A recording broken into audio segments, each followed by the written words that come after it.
Cycle চালাতে গিয়ে আমার সাথে এরকম হবে আমি ভাবতে পারিনি। চলো তোমাদেরকে শুরু থেকে বলি। হ্যালো গাইজ, তো আবার নিয়ে চলে এলাম তোমাদের নিয়ে চকচকে থাকতে মিনি ব্লগস। তো আজকে আমি যাব কাকুদের মাঠ, তো তার জন্য নিয়ে নিলাম হাতে একটা দড়ি।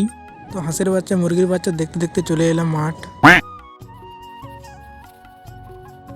মাঠের কাজ শেষ করে চলে এলাম ঘরে। তো এখন আমি যাব চান করতে।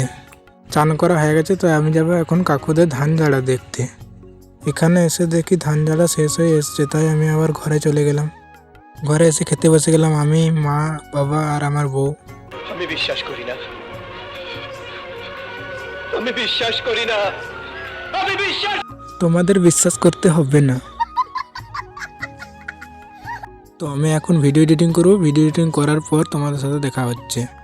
ভিডিও এডিটিং করতে করতে বেকার হয়ে গেছিলো, তাই সাইকেল নিয়ে বেরিয়ে পড়লাম রাস্তা দিকে। তো বন্ধুরা বলছে সাইকেলে এখানে এগা চাকাটা তুলে দেখা। এইটা কোনো কথা হলো? তো তোমরাই দেখো এবারে।